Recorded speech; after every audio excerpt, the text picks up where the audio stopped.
हरे कृष्णा। आप सब लोग का स्वागत है भक्ति वेद हरे कृष्णा। हम सब स्टडी कर रहे हैं श्रीमद् भागवत महापुराण प्रथम स्कंद अध्याय नंबर 18। तो कल हम लोग श्लोक नंबर 30 पे रुक गए थे।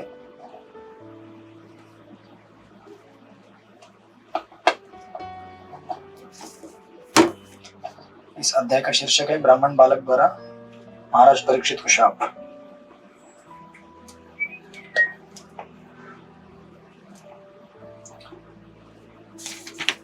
तो कल हमने देखा था कि किस प्रकार परीक्षित महाराज जब शमीक मुनि के आश्रम में गए थे और वहां पे उनको पानी नहीं मिला, तो किस प्रकार उन्होंने ऋषि के साथ व्यवहार किया और फिर वहां से वो अपनी राजधानी की ओर निकल पड़े। श्लोक नंबर 30 में अंत है। इस प्रकार अपमानित होकर राजा ने लौटते समय अपने धनुष से एक मृत सर्प उठाया और उसे क्रोधवश मुनि के कंधे पर रख दिया। तब वे अपने राजमहल को लौट आए। राइट। श्रील प्रभुपाद लिखते हैं, भगवत इच्छा से राजा ने लौटते समय अपने समक्ष एक मरा हुआ सर्प देखा और सोचा कि जिस मुनि ने उन्हें उस प्रकार उपेक्षित समझा है, यदि उनके गले में अमृत सर्प की माला पहना दी जाए तो भी इसी प्रकार उपेक्षित हो जाएंगे। राइट। जैसे को तैसा, जैसा कि इस संसार में हम लोग व्यवहार देखते हैं। एक बद्ध जीव अगर उसके साथ कोई प्रेम करता है तो वो भी प्रेम करने की कोशिश करता है, उसके साथ अगर कोई अपमान करता है तो वो याद रखता है, देखूंगा तुझे। राइट। तो परीक्षित महाराज ऑर्डिनरीली इस प्रकार का व्यवहार नहीं करते क्योंकि भगवान के महान भक्त है, लेकिन भगवान की प्रेरणा से और भगवान की इच्छा से उस दिन इस प्रकार का व्यवहार उनके द्वारा किया गया। राइट। फिर हम तत्पश्चात उसके बाद देखते हैं कि उस आगे उसका परिणाम क्या होगा। सची किशोरी माता जी श्लोक नंबर 31 पढ़िए। हरे कृष्णा। दंडवत प्रणाम। श्लोक नंबर एषं प्रियं निर्भुत अशेष करुणो मिलित इक्षणः मृषा समाधि अहोस्वित किम न स्यात् शत्रबंधुभिः। लौटने पर वे सोचने लगे तथा मन ही मन तर्क करने लगे कि क्या मुनि इंद्रियों को एकाग्र करके तथा आंखें बंद किए सचमुच समाधि में थे, अथवा वे निम्न क्षत्रिय का सत्कार करने से बचने के लिए समाधि का स्वांग रचा रहे थे। हरे कृष्णा। दंडवत प्रणाम। हरे कृष्णा। Recording in progress.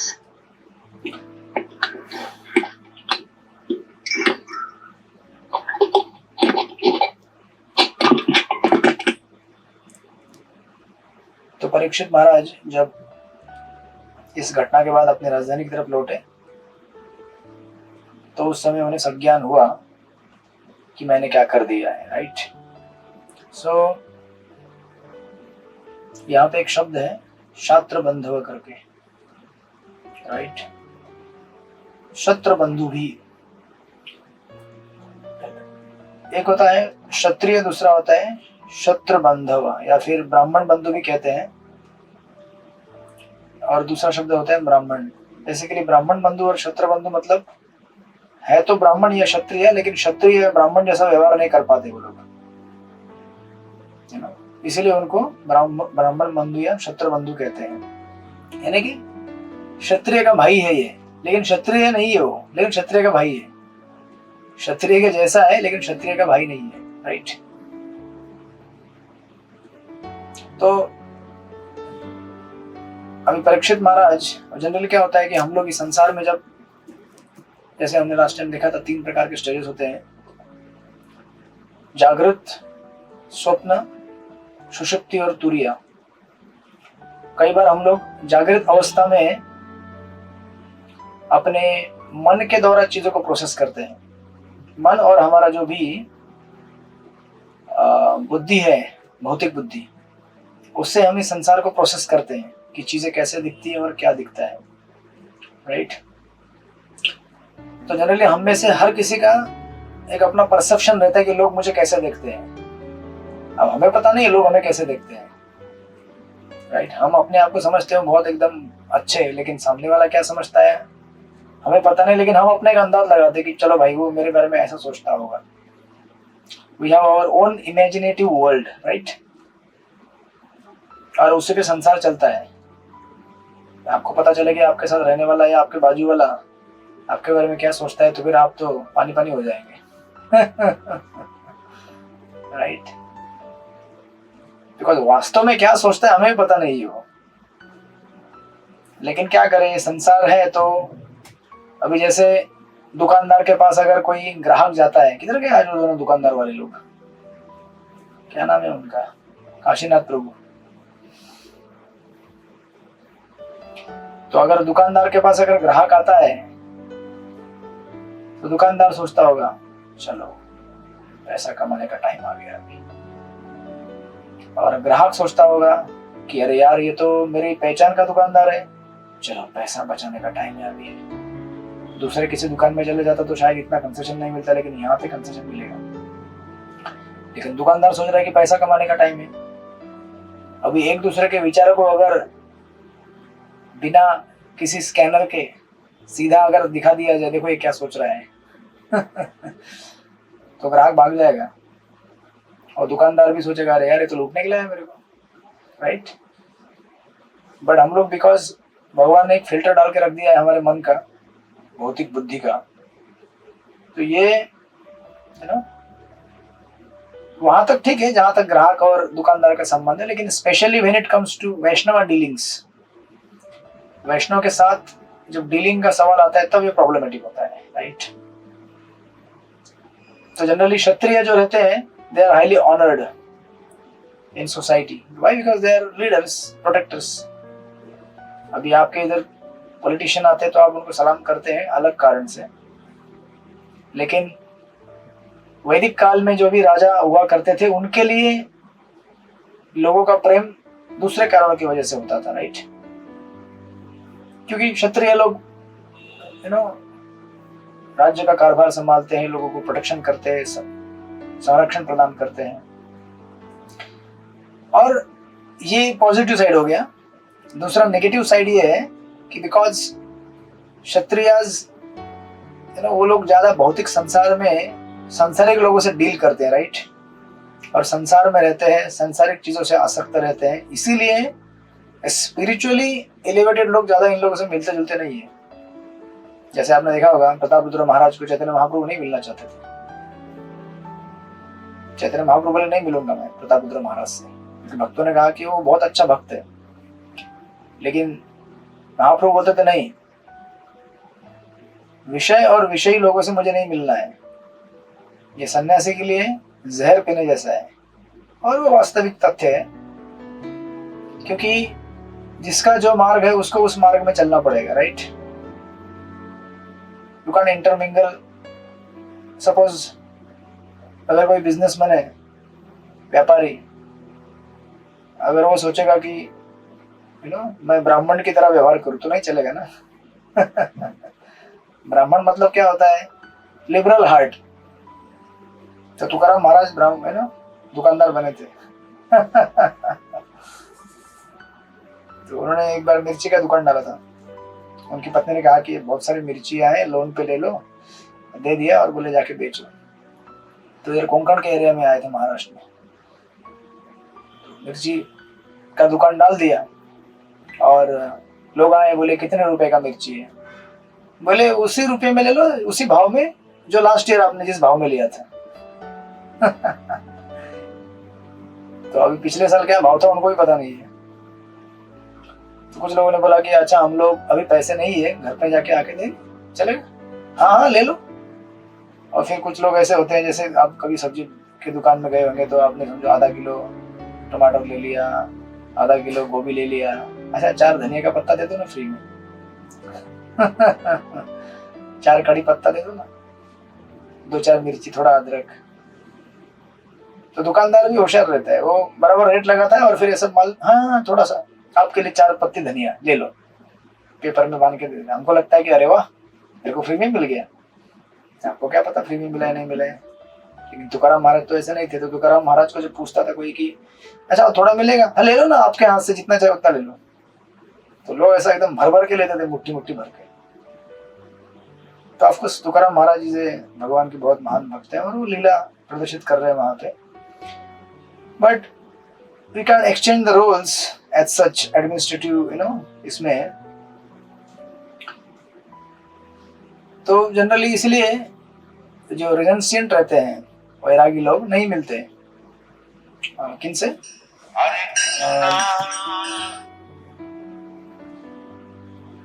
इन लोगों से नहीं मिलते जो संसार में ज्यादा मग्न है और लिप्त है, राइट। तो परीक्षित महाराज इस प्रकार यहाँ पे सोच रहे हैं कि वास्तव में मुनि की आंखें बंद थी या वो आंखें बंद करके मुझे टालने का प्रयास कर रहे थे, राइट।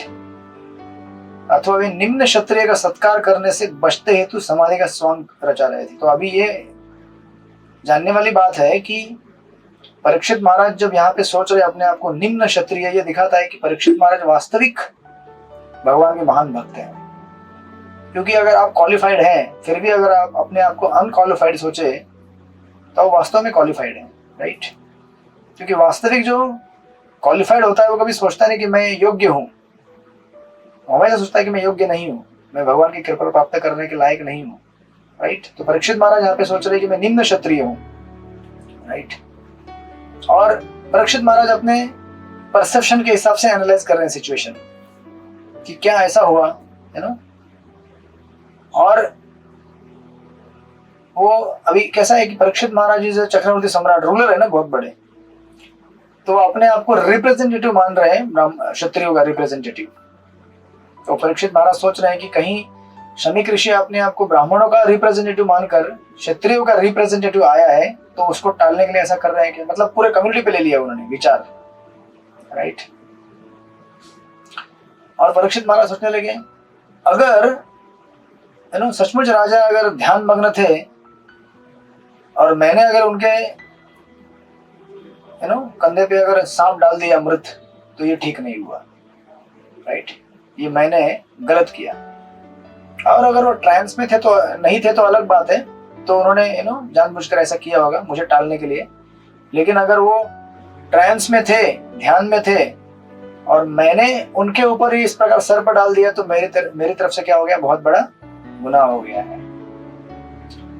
अब देखिए, हम अगर अपने जीवन में देखेंगे कई बार कि मोस्ट ऑफ द टाइम जब किसी घटना को अंजाम दिया जाता है उस घटना के होने के बाद हमें पता चलता है कि क्या हो गया है, राइट। जैसे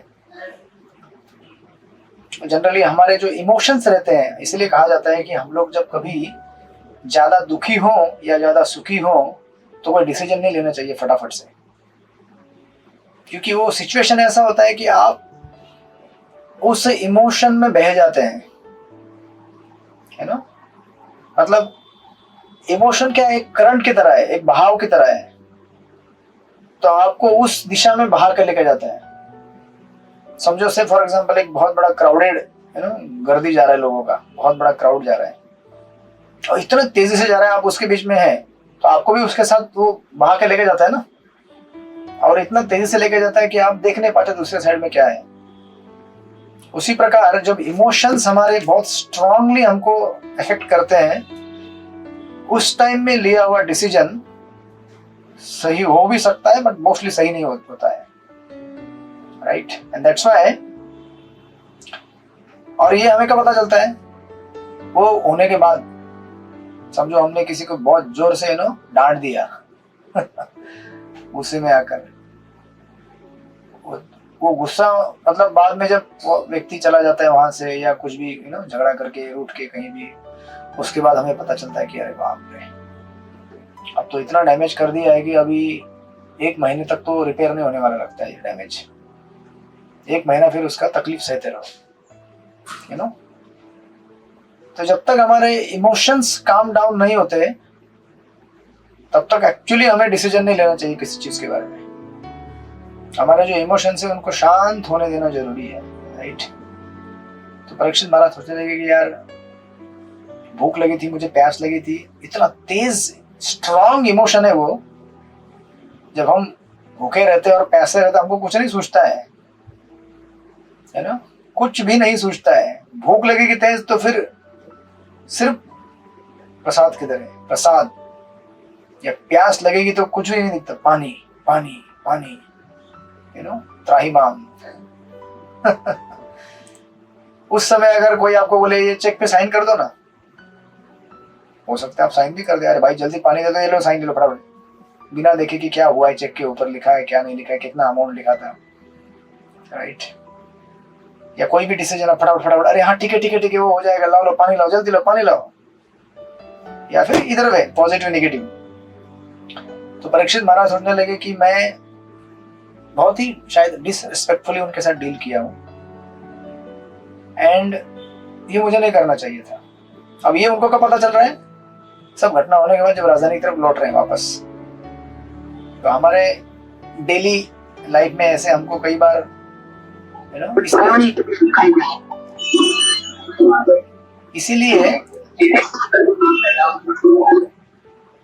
इसीलिए हम सबको ये ध्यान रखना चाहिए हमेशा कि जब तक हम रियलिटी को नहीं देखते, वास्तविक तथ्य क्या है, तब तक हम किसी को ना जज करें, ना किसी को कोई डिसीजन पास करें, राइट। और इसीलिए देखिए स्तोत्र रत्न में यमुनाचार्य का सुंदर श्लोक आता है, भवन्तु एवान चरुण निरंतर प्रशांत निशेष मनोरथांतर। मनोरथांतर मतलब मन के प्रभाव में हम लोग कार्य करते थे संसार में। यमुनाचार्य बोलते हैं, कदा हम एकांतिका नित्य किंकर प्रहस इष्यामि सनाथ जीवित।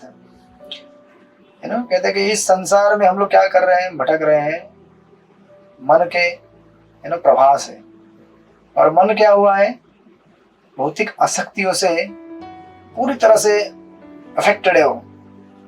और हमारे डे टू डे बेसिस में जो भी हम डिसीजंस लेते हैं, वास्तविक में हमको कई बार बाद में पता चलता है कि अरे गलत डिसीजन लिया यार, ऐसा डिसीजन नहीं लेना चाहिए था, ये तो बहुत हानिकारक है, ये तो मेरी भक्ति के लिए बहुत खतरनाक है, ये हमारे बिजनेस के लिए बहुत खतरनाक है, एंड सो फोर्थ।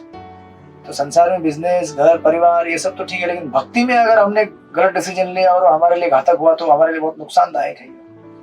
इसीलिए जब तक हम अपने मन को शांत नहीं करते, अच्छी तरह से भगवान का साधना करके हरे कृष्ण कृष्ण कृष्ण हरे हरे, हरे राम राम राम हरे हरे, तब तक वास्तविक हम कोई अच्छा डिसीजन नहीं ले सकते। क्योंकि हमें तब तक इस जगत की सत्यता मालूम नहीं है कि हम कौन है, सामने वाला व्यक्ति कौन है, हम दूसरों को कैसे मदद कर सकते हैं, अपने आप को कैसे मदद कर सकते हैं। इधर पॉजिटिव और नेगेटिव थॉट्स। तो पॉजिटिव थॉट रहेंगे तो भी हमारे लिए वो डिस्ट्रैक्शन है, नेगेटिव थॉट रहेंगे वो भी डिस्ट्रैक्शन है, वो हमको बहा कर लेके जाता है। इसलिए यहाँ पे परीक्षित महाराज ये विचार कर रहे हैं, और प्रभुपाद आपको इसको भक्ति का एंगल देके कहते हैं, भगवत भक्त होने के कारण राजा ने अपनी इस कार्यवाही को उचित नहीं समझा, अतः वो सोचने लगे कि वास्तविक क्या हुआ है। और प्रभुपाद लिखते हैं दूसरे थोड़ा आगे जाकर नेक्स्ट पेज में, उत्तम जीव जब भी कोई त्रुटि करता है तो उसके मन में तुरंत पश्चाताप होता है। श्रील विश्वनाथ चक्रवर्ती ठाकुर तथा श्रील जीव गोस्वामी यही मानते हैं कि राजा का यह कार्य उनके विगत दुष्कर्म के कारण था, राइट। सॉरी, नहीं मानते, मतलब कभी कभी हम लोग ऐसा कहते हैं ना कि अरे आपके कर्म में लिखा हुआ था तो आपने ऐसा कर दिया तो आपको ये दंड मिला है।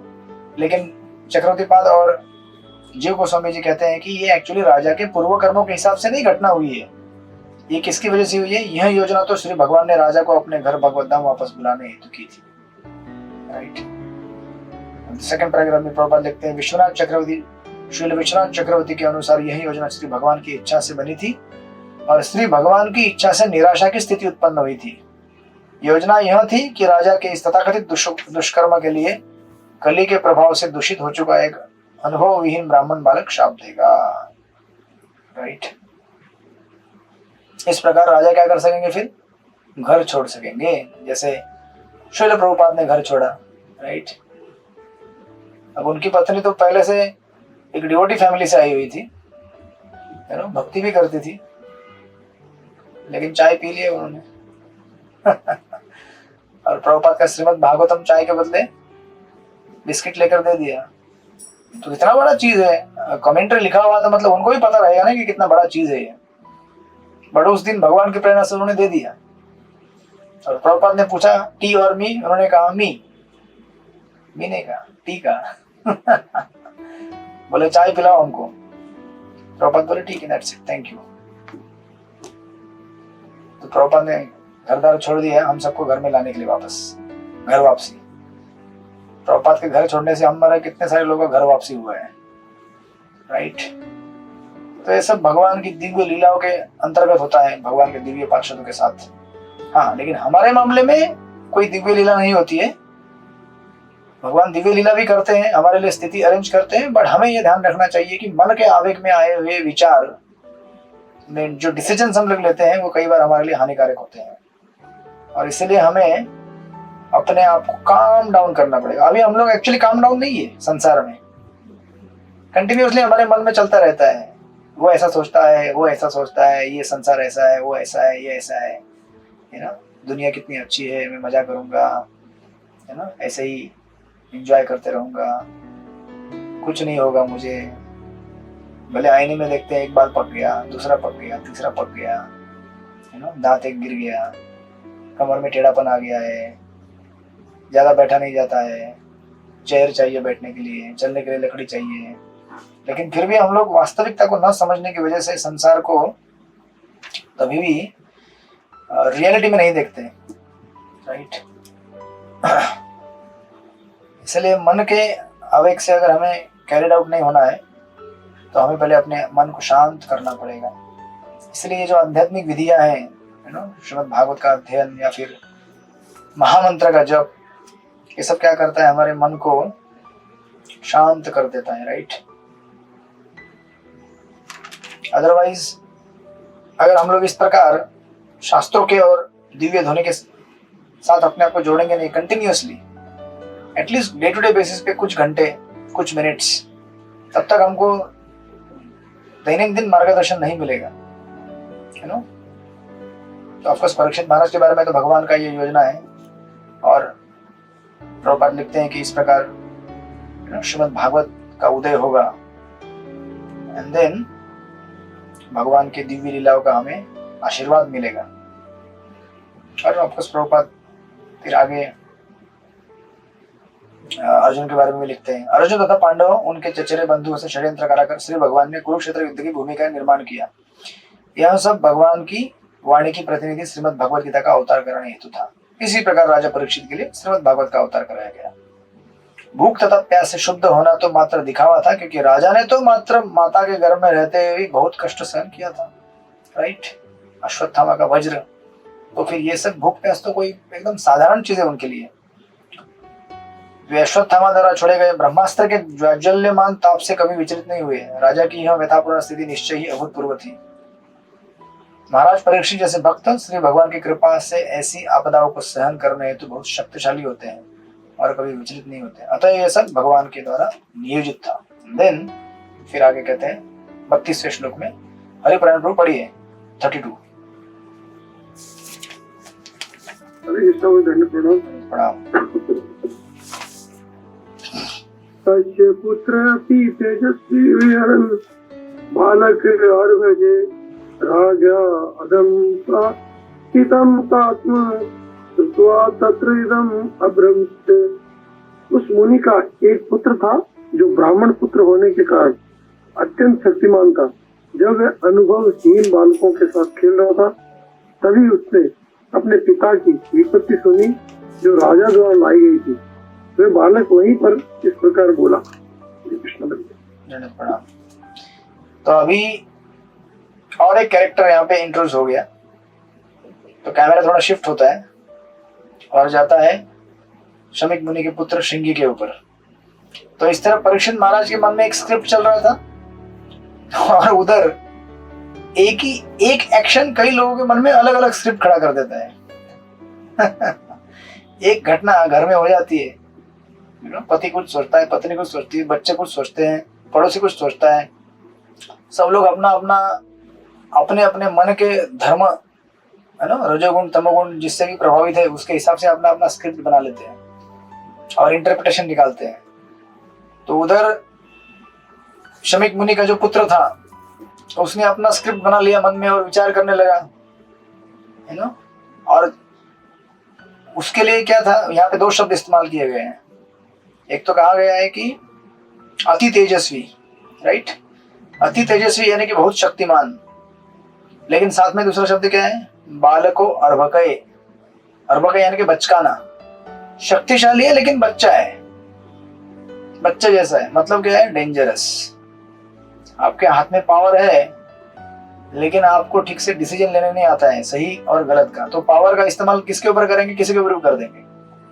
आपको हाईकोर्ट का जज बना दिया लेकिन आपने कुछ पढ़ाई नहीं किया है, क्रिमिनल लॉ पढ़े नहीं है, सही क्या है गलत क्या है, तो आपको अगर कोई आगे बोलेगा ये ले लो थोड़ा टेबल के नीचे से, थोड़ा पैसा रख लो, ठीक है, काम हो जाएगा आपका, चाहिए कुछ भी डिसीजन पास कर देगा।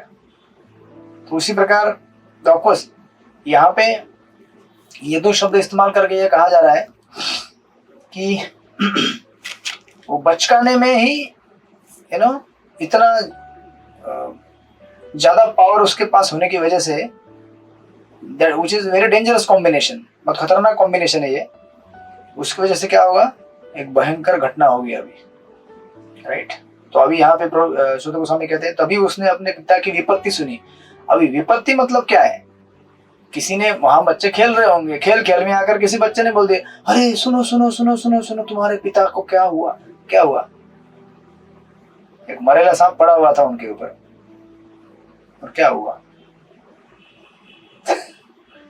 विपत्ति मतलब क्या होता है कि अरे भयंकर वहां आग लग गई घर में, और भूकंप आ गया, या किसी टेररिस्ट ने अटैक कर दिया, बैंक लूट गया, घरदार जल गया, विपत्ति करके कह दिया, है ना। तो ऑफ कोर्स वैदिक कल्चर में डिसरिस्पेक्ट ऑफ अ ब्राह्मण is the very dangerous thing, but अभी कॉन्टेक्स्ट देखना चाहिए था उन्हें, यू नो। जो बच्चों ने उनको जाकर न्यूज सुनाया कि कौन थे वो राजा, किस स्थिति में गए वहां पे, और क्यों ये घटना हुई, ये सब विचार विमर्श नहीं किया गया, सीधा जगह बोल दिया अरे बहुत बड़ा अनर्थ हुआ, अनर्थ हुआ। तो प्रभुपाद लिखते हैं, महाराज परीक्षित के उत्तम शासन के कारण अल्पवयस्क बालक जो अभी अन्य अनुभवहीन प्रभुपाद तो उसको और तगड़ा परपुट दे देते हैं। एक तो क्या है, अल्पवयस्क बालक, और दूसरे अन्य अनुभवहीन बालकों के साथ खेल रहा था। मतलब सब क्या थे, बच्चे बच्चे थे। योग्य ब्राह्मण के समान तेजस्वी हो सकता था, राइट, बिकॉज ब्राह्मण है। उसका नाम था श्रृंगी, उसने अपने पिता से ब्रह्मचर्य की शिक्षा प्राप्त की थी और बहुत तेजस्वी हो गया था। लेकिन प्रभुपाद लिखते हैं चूंकि कलयुग जीवन के 4 आश्रमों की संस्कृति धरोहर को विनष्ट करने के अवसर की ताक में था, अतएव उन्होंने इस बालक का सहारा ले लिया। कली के प्रभाव से जीवन के निम्नतर आश्रमों के प्रति घृणा के भाव का प्रारंभ इस बालक ब्राह्मण बालक से हुआ, और इस प्रकार दिन प्रतिदिन सांस्कृतिक जीवन क्षीण होता गया। तो सबसे पहला इसके जो शिकार हुए वो कौन थे, परीक्षित महाराज। फिर आगे कहते हैं सुत गोस्वामी 33 नंबर पे, अनुकंपा शक्ति माता जी पढ़ी 33 नंबर। हरे कृष्ण। प्रणाम। महपालानां तीर्णां बलिभुजामिव स्वामिनः सम्यगं यददासानं द्वारपानां शुनामिव। ब्राह्मण बालक श्रृंगी ने कहा, अरे शासकों के पापों को तो देखो, जो दासों के सिद्धांतों के विरुद्ध कौओं तथा द्वार के रखवाले कुत्तों की तरह अपने स्वामियों पर पाप ढाते हैं। हरे कृष्ण। हरे कृष्ण। देखो अभी कितना कड़क शब्द इस्तेमाल कर दिया, है ना। अभी जनरली क्या है कि ब्राह्मण और क्षत्रिय दोनों का क्लोज रिलेशनशिप रहता है, दोनों बहुत ही अच्छा मिलजुल के रहते हैं, और तभी समाज का उन्नति होता है। और जब यही दो वर्ण खराब हो जाए तो फिर समाज का उन्नति का कुछ चांस ही नहीं है। ब्राह्मण जो है वो शास्त्र देते हैं, और क्षत्रिय जो रहते हैं वो शास्त्र को इम्प्लीमेंट करते हैं शस्त्र के माध्यम से। तो शास्त्र और शस्त्र, समाज में 2 चीजों की बहुत जरूरत होती है। शास्त्र हम सबको मार्गदर्शन देने के लिए चाहिए, जीवन की सत्यता क्या है दिखलाने के लिए, लेकिन सब लोग तो शास्त्र सुनेंगे नहीं, तो फिर पुलिस आती है डंडा लेकर, अच्छा चोरी करोगे, चलो अंदर, डंडा देगा तो फिर वो चुपचाप नहीं चोरी नहीं करूंगा। तो उसी प्रकार हम सबको शास्त्रों का भय है ना, मतलब जो लॉज दिए गए हैं उसका भय है हमें। तो शास्त्र और शस्त्र दोनों ये मिलजुल के चलाते हैं, ब्राह्मण और क्षत्रिय। लेकिन ये जो बालक है वो क्या कर रहा है, वो इस म्यूचुअल जो है ना दोनों का रिस्पेक्ट और कोऑर्डिनेशन है काम करने का, उसको तोड़ रहा है। और वो बोल रहा है कि क्षत्रिय, और देखिए क्या है कि क्षत्रिय जो रहते हैं वो डेफिनेटली क्या है, ब्राह्मणों को पूरे समाज के प्रोटेक्शन के लिए बने होते हैं। तो डेफिनेटली ब्राह्मणों को तो प्रोटेक्शन उन्हें करना ही चाहिए, क्योंकि ब्राह्मण तो समाज के लीडर है, सबसे पहले व्यक्ति है ब्राह्मण और सन्यासी, उनका तो प्रोटेक्शन देना बहुत जरूरी है। बट देखो इसने क्या किया, मेरे पिता का अपमान कर दिया, इस प्रकार मेरे पिता के साथ इस तरह से व्यवहार कर रहे हो। और ये बतलाने के लिए कि कैसे शब्द का इस्तेमाल कर रहा है ना, जैसे कौवे और है ना रखवाले कुत्तों की तरह अपने स्वामियों के विरुद्ध पाप करते हैं। तो अभी इन जनरल अगर आपने कभी घर में कुत्ता पाला होगा तो आप कुत्ते को घर के बाहर ही रखते हैं, राइट। अगर कुत्ता आपके घर के अंदर आए और आपके प्लेट में खाना चालू कर दे तो वो सुसंस्कृत नहीं माना जाएगा, बराबर। तो ये ऐसी तुलना श्रृंगी कर रहा है परीक्षित महाराज की, क्योंकि जनरली ब्राह्मण जो रहते हैं उनको क्षत्रिय को गाइडेंस देते हैं और उनके मार्गदर्शन पे क्षत्रिय रूल करते हैं समाज को। तो एक तरह से देखा जाए तो ब्राह्मणों के द्वारा दिए गए पे क्षत्रिय पलते हैं। जब दशरथ महाराज के पास भी जब आए थे, यू नो क्या नाम था उनका, विश्वामित्र मुनि, तो परीक्षित दशरथ महाराज ने भी अपना सारा राज्य सौंप दिया था। फिर विश्वामित्र मुनि ने कहा कि नहीं, ये सारा राज्य फिर मैं आपको आपके हवाले इसको प्रोटेक्शन करने के लिए दे रहा हूं, आप मेरी तरफ से चलाओ इसको, राइट। तो Brahmanas they actually own everything, सब कुछ ओनरशिप में उनके रहता है, लेकिन वो संसार में सांसारिक चीजों में है ना उलझना नहीं चाहते वो, इसलिए क्षत्रिय को वो रोल देते थे और रोल डिफाइन किया गया है कि क्षत्रिय इसमें काम करेंगे और ब्राह्मण जो है उनको मार्गदर्शन देंगे। तो वैसे उस हिसाब से उनको रिस्पेक्ट करना चाहिए। लेकिन ये जो राजा परीक्षित है, ये कैसे है, ये तो है हमारे रखवालों जैसा, लेकिन अगर बाहर रखवाली करने वाला आदमी अगर अंदर आके, और परीक्षित महाराज ने क्या किया था, खाली पानी मांगा था ना, तो उसका कहना है कि पानी मांगा ना तो दरवाजे के बाहर से ही मांगना चाहिए, नॉक करके पानी दो, अंदर क्यों आया, मतलब विचार कीजिए। उसको क्या कहते हैं, इट इज समथिंग लाइक, एक छोटी सी चीज होती है सराई का पहाड़ बनाना। सिंपल पानी तो मांगा था ना, और क्या किया था राजा ने, राइट। तो उसको ये कह रहा है कि इतना बड़ा मतलब ये कर दिया, छोटा सा इशू उसको इतना बड़ा ये कर दिया, और कह रहा है कि उसकी तुलना, मतलब ये कितना, मतलब उस टाइम में इस प्रकार की तुलना करना, मतलब कितना आज के टाइम में ठीक है, मतलब आप देख लीजिए क्षत्रिय कैसे हैं आजकल, पॉलिटिशियन कैसे हैं। तो लेकिन परीक्षित महाराज जैसे भगवत भक्त और ऊपर से इतने महान भगवान के सेवक और इतने अच्छे प्रशासक, उनको इस तरह से बोलना, मतलब सचमुच जो पिछले श्लोक में बताया गया है, क्या बालक बालक और अर्भक है, बचकाना, सचमुच बच्चा था ये, उसको समझ में नहीं आया क्या बोल रहे हैं, राइट। तो प्रभुपाद लिखते हैं वहां पे परकोट में, ब्राह्मणों को समाज रूपी शरीर का सिर तथा मस्तिष्क माना जाता है और क्षत्रियों को बाहु। बाहुओं की आवश्यकता शरीर को सभी प्रकार की क्षतियों से बचाने होती है, लेकिन बाहुओं को सर तथा मस्तिष्क के निर्देश के अनुसार कार्य करना पड़ता है। So this is general hierarchy वर्णाश्रम सिस्टम में, राइट। तो प्रभुपाद उसको एलैबोरेट करते जा रहे हैं। और फिर प्रभुपाद लिखते हैं, स्वाभाविक है कि ब्राह्मण के पुत्र के लिए अपने योग्य पिता के निर्देशन में ब्राह्मण बनने के अच्छे अवसर प्राप्त रहते हैं, जिस प्रकार एक चिकित्सक के पुत्र के लिए योग्य चिकित्सक बनने का अच्छा अवसर रहता है। इस प्रकार वर्ण व्यवस्था अत्यंत वैज्ञानिक है। पुत्र को पिता की योग्यता का लाभ उठाना चाहिए और एक ब्राह्मण या चिकित्सक बनना चाहिए, अन्य कुछ नहीं। योग्य हुए बिना न कोई तो ब्राह्मण बन सकता है न चिकित्सक, और यही समस्त शास्त्रों का अरेंजमेंट है। तो प्रभुपाद लिखते हैं यहाँ पर महान ब्राह्मण के योग्य पुत्र श्रृंगी ने जन्म से तथा प्रशिक्षण दोनों से अपने अपेक्षित ब्राह्मण की शक्ति प्राप्त की थी, लेकिन उसमें संस्कृति का अभाव था, क्योंकि वो क्या था, छोटा बालक था, और साथ में उसके जो लोग थे वो भी क्या थे, बालक थे। जैसा संग हमारा रहेगा उसके प्रकार हमारे विचार बन जाते हैं। तो बच्चों ने बोल दिया कि देखो देखो क्या हुआ तुम्हारे पिता के साथ, इस प्रकार अन्याय हुआ है, तो उसने मान लिया हाँ अन्याय हुआ है। और एडिशनली कली का प्रभाव भी है। प्रभुपाद लिखते हैं कली के प्रभाव से यह ब्राह्मण बालक अपने ब्राह्मण शक्ति से गर्वित हो उठा और अनुचित ढंग से महाराज परीक्षित की तुलना कौओं तथा रखवाले कुत्ते से कर बैठा। राजा निश्चय ही इस अर्थ में राज्य के रखवाले कुत्ते की भांति ही होता है, क्योंकि उसे सीमा की सुरक्षा के लिए उस पर कड़ी निगरानी रखनी पड़ती है, तथापि उसे कुत्ता का कर संबोधित करना अल्प सभ्य बालक का रोतक है। इट्स समथिंग लाइक, जैसे अगर आपके घर में कोई नौकर रहेगा, नौकर चाकर रहते हैं हमारे घर में, काम करते हैं, बर्तन धोते हैं या फिर जो भी है, हम थोड़ी उनको बोलते हैं ए इधर आ रे, ए नौकर, ऐसा थोड़ी बोलते हैं हम लोग, नहीं बोलते ना। उसका जो भी नाम रहेगा हम पुकारते हैं, जो भी नाम रहेगा प्रेम से पुकार के बोलते हैं, यहाँ पे आइए, ये सेवा कीजिए, ये साफ कीजिए। बट टू से लाइक दैट इज असभ्य संस्कृति का प्रदर्शन करता है हमारे। या फिर कहीं आप दुकान में कहीं नहीं आप जाइए, एक सिंपल वेटर भी क्यों ना हो, वो भी रिस्पेक्ट मांगता है, राइट।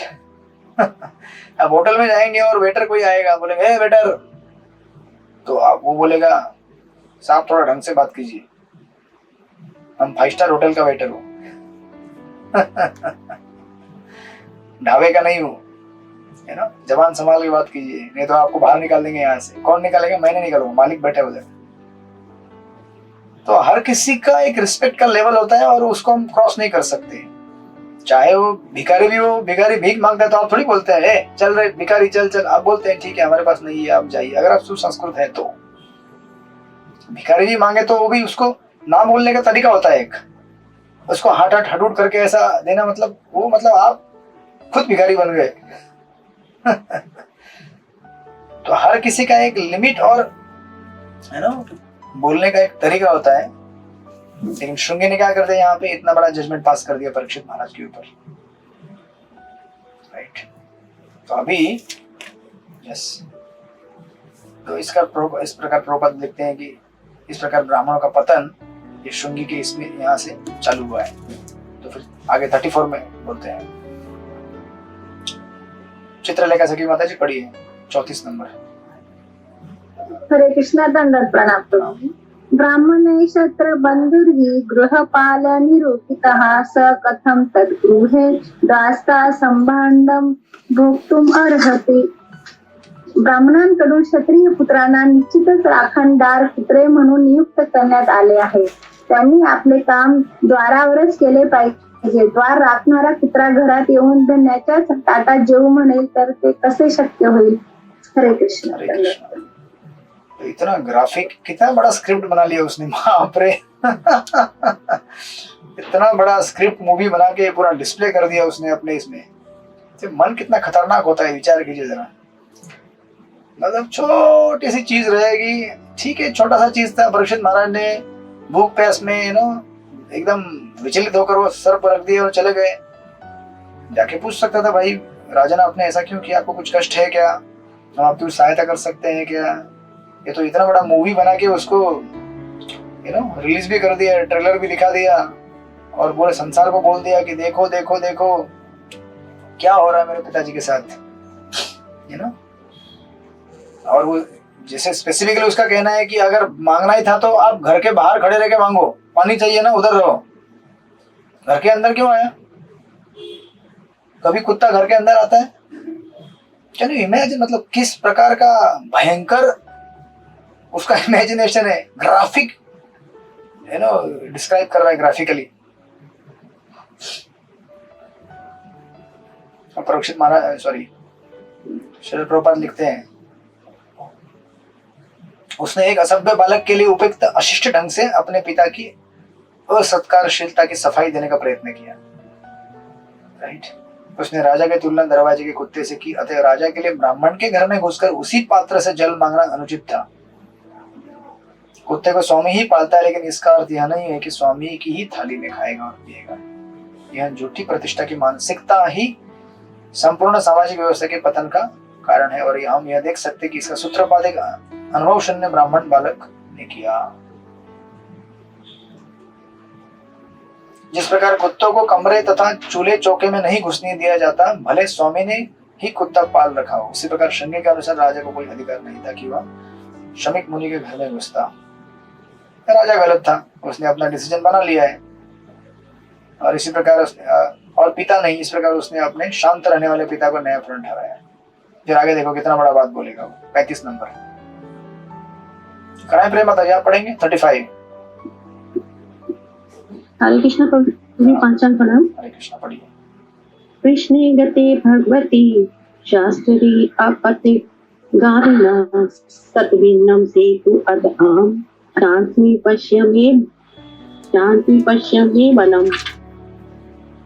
सबों के परम शासक भगवान श्री कृष्ण के प्रस्थान के पश्चात हमारे रक्षक तो चले गए, लेकिन ये उपद्रवी बढ़ चढ़ रहे हैं। यस। अब मेरे पराक्रम को देखो। ठीक है, थोड़ा ब्रेक लग गया आपका, बट बेसिकली यहाँ पे वो कह रहा है, जैसे भगवान गीता में कहते हैं ना, यदा यदा हि धर्मस्य, जब जब धर्म का ह्रास होता है तो मैं क्या करता हूँ, तब मैं धर्म की स्थापना करने के लिए संसार में अवतरित होता हूँ, राइट। तो श्रृंगी भी यही सोच रहा है कि अरे जब तक भगवान कृष्ण थे तब तक कोई कुछ प्रॉब्लम नहीं था, लेकिन जब से कृष्ण चले गए हैं ये सारे उपद्रवी फैल रहे हैं। तो परीक्षित महाराज तो कली को समूल नष्ट करने के लिए तत्पर थे अपने राज्य से। जब उनका स्वागत सत्कार करके उनको धन्यवाद देना चाहिए, तो परीक्षित महाराज की जगह पे ये बोल रहा है कि परीक्षित महाराज ने गलत कर दिया, राइट। इसलिए कह रहे हैं अतएव इस विषय को मैं अपने हाथ में लूंगा और मैं दंड दूंगा, इतना अन्याय हो रहा है, अब मेरा पराक्रम तो देखो। ये ऐसा है जैसे कई बार ऐसा होता है कि हम लोग अपने आप को इतना महान प्रचारक समझते हैं, इतना महान विद्वान समझते हैं शास्त्रों का, कि इस समय भगवान की क्या इच्छा है मैं जानता हूं, ठीक है, मैं समझ रहा हूं भगवान क्या चाहते हैं और मैं उस प्रकार कार्य करूंगा, है ना। कि ये मतलब ऑफ कोर्स जब हम भगवान के लिए प्रचार कर रहे हैं शास्त्रों के मार्गदर्शन में, गुरु और साधु के मार्गदर्शन में, तो अलग बात है। लेकिन इस तरह से विचार करना कि मैं सब कुछ जानता हूं, समझता हूं और जो मैं करने जा रहा हूं परफेक्ट है, ये सबसे खतरनाक और डेंजरस मेंटालिटी है, जिसकी वजह से बहुत बड़े बड़े कॉन्फ्लिक्ट होते हैं, बड़े बड़े झगड़े होते हैं, इवन इन स्पिरिचुअल सोसाइटी। अगर हम अपने आप को डूअर माने, कर्ता माने और समझे कि मैं भगवान की इच्छा को जानता हूँ, इस समय भगवान क्या चाहते हैं और मैं उसको एग्जीक्यूट करूंगा, जैसे यहाँ पे श्रृंगी कह रहे हैं अब मेरे पराक्रम को देखो।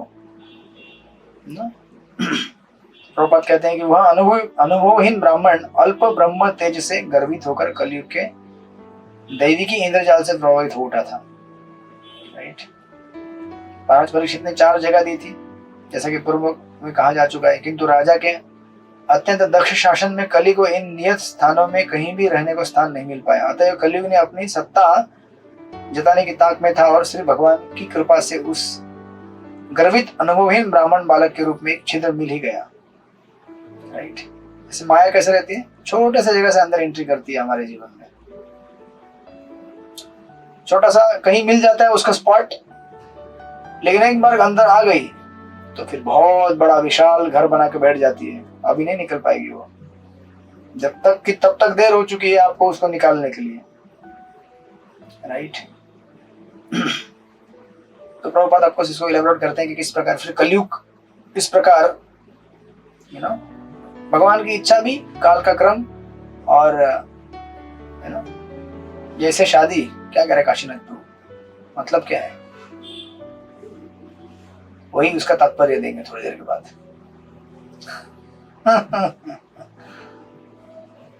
शादी तो अच्छा है ना, इसमें कलयुग कहां से आ गया। तो प्रभुपाद यहाँ पे और एक चीज लिख रहे हैं, यह छोटा ब्राह्मण विनाश के लिए अपना तेज दिखाना चाह रहा था और उसने महाराज परीक्षित जैसे महान राजा को दंड देने की धृष्टता की। वह भगवान श्री कृष्ण के प्रयाण के पश्चात उनका स्थान ग्रहण करना चाह रहा था। ये उन उपद्रवियों के कुछ महत्वपूर्ण लक्षण हैं जो कली के प्रभाव से भगवान श्री कृष्ण का स्थान लेना चाहते हैं। थोड़ी सी शक्ति मिल जाए तो अपने आप को भगवान का अवतार बना लेते हैं, राइट। और ये जो मेंटालिटी है हमारे अंदर भी आ सकती है, इवन इन स्पिरिचुअल ऑर्गेनाइजेशन। हम लोग भी कभी कभी अपने आप को, मैं प्रभुपाद की इच्छा जानता हूँ, प्रभुपाद क्या चाहते हैं, है ना, लेकिन हमको हमेशा देखना चाहिए कि हम एक्चुअली वास्तव में शुद्ध हो गए हैं, नहीं हो गए हैं, राइट। हमारे अंदर वो लक्षण है कि नहीं शुद्धता के, और शास्त्रों के साथ वो मेल खाते कि नहीं हमारे विचार। इसलिए हमेशा ट्रायंगल रहता है, गुरु साधु शास्त्र। जो गुरु कहते हैं वो शास्त्र से मैच होना चाहिए, और शास्त्र जो कहते हैं वो, शास्त्र तो ऑफकोर्स हमेशा भगवान की शुद्ध वाणी है तो उसको कोई चैलेंज नहीं कर सकता, लेकिन आज के कॉन्टेक्स्ट में स्पेशली अगर हमको क्रॉस चेक करना है तो शास्त्र होता है, गुरु की वाणी और साधु, ये तीन क्रॉस चेक करके हम डिसाइड कर सकते हैं। अदरवाइज कोई भी कुछ भी बोल देगा, है ना, तो बड़ा प्रॉब्लम हो सकता है। और इस्कॉन के इतिहास में ऐसे कई समस्याएं होके गई है, प्रॉब्लम होके गए हैं, क्योंकि लोगों ने माना है कि अरे अब तो प्रभुपाद के बाद हम ही बता सकते हैं आपको क्या करना है, परफेक्ट क्या नहीं करना है। लेकिन हमें हमेशा ध्यान रखना चाहिए कि हम लोग किस स्तर पे हैं और कहाँ तक हम मार्गदर्शन दे सकते हैं। दूसरे शब्दों में, कली को इस ब्राह्मण पुत्र श्रृंगी के माध्यम से अपना शासन जताने का अवसर प्राप्त हो गया। फिर इसकी वजह से इसने क्या कर दिया, एक, है ना, फिर आगे बोलते हैं 36 नंबर के श्लोक में, रमेश मोदी प्रभु पढ़िए 36। प्रणाम।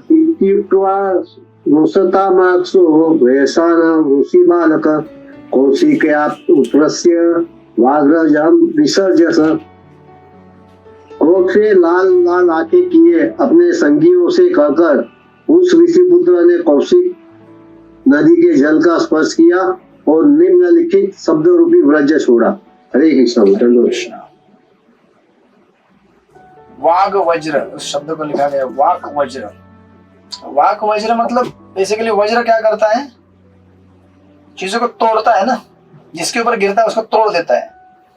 तो कभी कभी हम लोग भी छोड़ते हैं वाक वज्र। जनरली क्या होता है कि पत्थर से, अगर समझो पत्थर हमारे ऊपर किसी ने फेंक दिया तो हमारी हड्डियां टूट सकती है, बराबर। लेकिन अगर हमारे ऊपर किसी ने वाक वज्र अगर छोड़ दिया तो हमारा हृदय टूट सकता है, जो कि सबसे बड़ा नाजुक अवयव है हमारे हृदय के अंदर, शरीर में। शब्द जो होते हैं वो बहुत खतरनाक होते हैं, मिसाइल की तरह। और कई बार जिस प्रकार वज्र जो है, वज्र मतलब थंडरबोल्ट, वो चीजों को तोड़ देता है, ब्रेक करता है। उसी प्रकार अगर शब्द अगर ठीक से इस्तेमाल नहीं किए गए तो शब्द हमें क्या कर सकते हैं, पूरी तरह से तोड़ सकते हैं।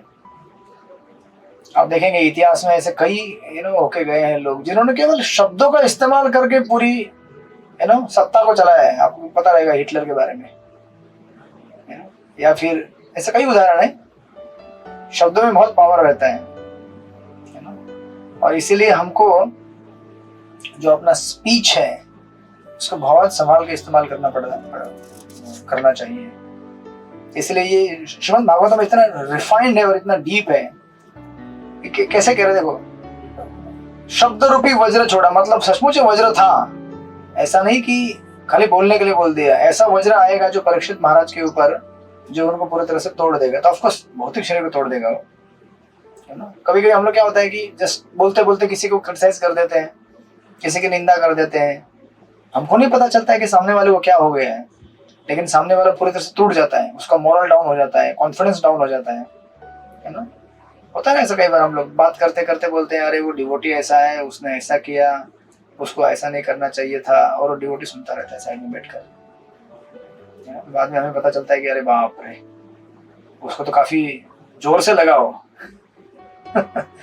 इतना जोर से लगा हुआ है कि अभी माफी भी मांगोगे तो भी रिएक्शन मिलेगा आपको उसका। कुछ वैष्णव अपराध ऐसे होते हैं कि आपने माफी मांगने के बाद भी आपको रिएक्शन मिलता ही है उसका, क्योंकि दिल टूट गया ना उसका। अभी आप माफी मांगने से वो रिपेयर तो होने वाला है नहीं, उसको जो अनुभव से जाना पड़ा है वो अनुभव का तो एक्सपीरियंस आपको करना ही पड़ेगा। That's why sometimes very dangerous।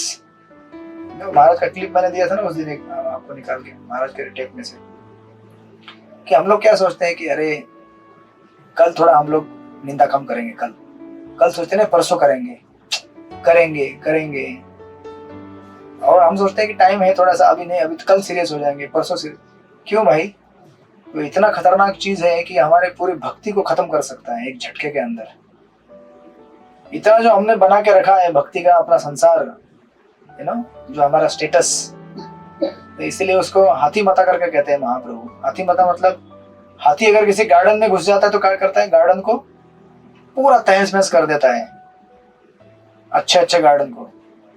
उस प्रकार वैष्णव अपराध ऐसी चीज है जो अगर हमने किसी के ऊपर अनजाने में भी कर दी तो भी हमारे लिए खतरा होता है। ऐसा नहीं माफ किया जाता कि आपने अनजाने में किया है। जैसे रूपा गोस्वामी एक बार ध्यान कर रहे थे, और कृष्ण की लीलाएं सुन रहे थे और मुस्कुरा रहे थे, तो वहीं से उस समय एक व्यक्ति जा रहा था, थोड़ा जो लंगड़ा था, तो उसने देखा कि रूपा गोस्वामी हंस रहे हैं। अच्छा, मुझे देखकर हंस रहे हैं क्या? मैं लंगड़ रहा हूँ इसलिए, मुझे चलने नहीं आता, बस। तो रूपा गोस्वामी का ध्यान टूट गया, जो लीला में मगन थे। तो उन्हें पता चल गया कि किसी वैष्णव को कुछ तो हर्ट हुआ है। तो फिर उन्होंने ऑफकोर्स कंसल्ट किया अपने बड़े भाई से। तो उन्होंने कहा कि गांव में फीस्ट रख दो, जो नहीं आएगा समझ जाना वो ऑफेंड हो गया है। कभी कभी ढूंढने का अच्छा तरीका होता है ये। आपको अगर ढूंढना है कि कौन अफेक्ट हुआ है, पार्टी बुलाइए भक्ति वैभव वालों की, उस पार्टी में जो नहीं आएगा समझ जाने का ये बहुत अफेक्टेड पार्टी है, कुछ तो हुआ है इसके साथ। क्लास में था लेकिन इधर पार्टी में नहीं आया, तो वो व्यक्ति नहीं आया रूपा गोस्वामी उस पार्टी में। तो रूपा गोस्वामी को समझ गए कि ये क्या हुआ है, उसको बुलाया, फिर समझ गए, फिर माफी मांग लिया, तब जाके सेटल हो गया मैटर। वो अनइंटेंशनली भी अगर हम किसी के बारे में, मतलब विचार नहीं था लेकिन उसको ऐसा लगा, सर्कमस्टेंस उस समय ऐसे अरेंज हो गए, तो हम तो बाबा सब कुछ जानते हुए अपना स्क्रिप्ट रेडी करके, उसने ऐसा बोला है ऐसा मैं बोलूंगा, ये प्लान करके सब कुछ ठीक ठाक करके लिखित पढ़ित लिख के दे देते हैं। तो तूने ऐसा किया, तेरा ऐसा होगा, तो हमें कितना मल्टीपल उसका रिएक्शन मिलेगा। तो श्रृंगी ने इस प्रकार इतना भयंकर विचार, ये शब्द रूपी वज्र छोड़ा है। प्रभुपाद देखते हैं जैसा कि इस श्लोक से प्रकट होता है, जिन परिस्थितियों में महाराज परीक्षित को शाप दिया गया वह अत्यंत बचकानी थी। श्रृंगी अपने अबोध संगियों के बीच अपना अविवेक दिखा रहा था।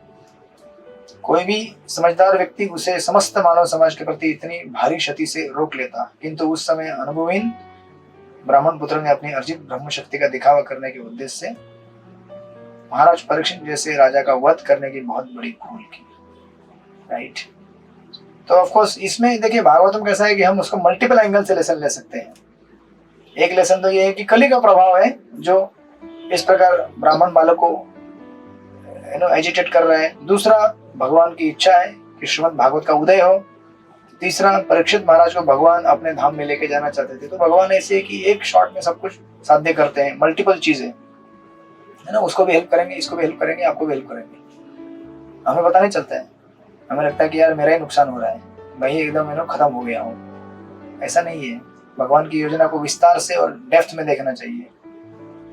लेकिन हमारे लिए यहाँ पे ये सीख है कि हम लोग कभी भी जब शब्दों का इस्तेमाल करें, वाक वज्रम, तो हमारे शब्द कैसे हो और कितने खतरनाक हो सकते हैं उसका हमें संज्ञान रहना चाहिए हमेशा, नहीं तो वो थंडरबोल्ट जैसे हो जाएंगे शब्द जो किसी को ब्रेक कर देंगे। और कई बार ऐसा होता है कि आपने किसी को अगर शब्दों से ब्रेक किया है, जैसे ध्रुव महाराज थे ना, ध्रुव महाराज को यह दुख नहीं था कि मेरा संपत्ति संसार सब कुछ घर द्वार चला गया, लेकिन दुख यह था कि पिता ने अपने हृदय में मेरे लिए जगह नहीं दिया। राइट। अगर बोल भी देते एक बार पिताजी की, क्या करूं पुत्र, मैं विवश हूं, तुम्हारी माता से ज्यादा ही प्रेम है मेरा, आसक्ति है, तो उनको खुश रखने के लिए तुमको मना करना पड़ रहा है मुझे, ऐसा बोल सकते थे ना। कई बार चीजें ना बोलने से एडजस्ट हो जाती है। आपको प्रॉब्लम भी है ना तो चलेगा, नो प्रॉब्लम, प्रॉब्लम है नो प्रॉब्लम। बोल दीजिए कि भाई ऐसा ऐसा स्थिति था तो मैं अपने आप को इस प्रकार एडजस्ट नहीं कर पाया, तो क्षमा करना मेरे लिए, माफी मिल जाएगी आपको। लेकिन उत्तानंद महाराज ने इतना भी नहीं बोला कि, जैसे गजेंद्र के केस में भी वही है। सी भागवत में जो भी उदाहरण दिए, इट्स नॉट अ ग्रॉस कि अरे मुझे बचाया नहीं, ऐसा नहीं था। जब आपने किसी से इतना प्रेम किया है, इतना लाइफ टाइम इन्वेस्टमेंट किया है किसी के ऊपर आपने, और वो व्यक्ति आपको बोले कि मैं आपकी अभी कोई मदद नहीं कर सकता, आपके मोस्ट क्रिटिकल आवर में जब आपको सबसे ज्यादा जरूरत है, ऐसा लगेगा आपको? आप बोलेंगे भाड़ में जाए जिंदगी पूरी, फालतू में इतना सेवा किया मैंने। गजेंद्र जी ने देखा होगा, अपनी मम्मी भी रही वहां पे, उनकी पिताजी भी रहे होंगे, पत्नियां भी रही होंगी, बच्चे भी रहे होंगे, अंकल आंटी मामा काका सब लोग थे वहां पे, सबको देखा होगा। अरे अंकल आप तो कुछ करो, मम्मी पापा, तो मम्मी ने अपना रोल किया, खत्म। उसके बाद और कैसा है कि ये लोग मदद करना चाहे तो भी नहीं कर सकते, ये दूसरी सत्यता है जीवन की, है ना। लेकिन काश वो ऐसा बोल सकते थे कि प्रभु हम आपकी मदद करना चाहते हैं लेकिन मदद भी नहीं कर सकते आपकी, हमें क्षमा कीजिए। ध्रुव महाराज को भी अगर इतना भी बोला होता उत्तानपाद महाराज ने कि ध्रुव मैं बहुत प्यार करता हूँ आपसे, लेकिन क्या करूँ इतनी सारी आसक्तियों से, नहीं तो ध्रुव थोड़ा, मुझे नहीं लगता फिर ध्रुव महाराज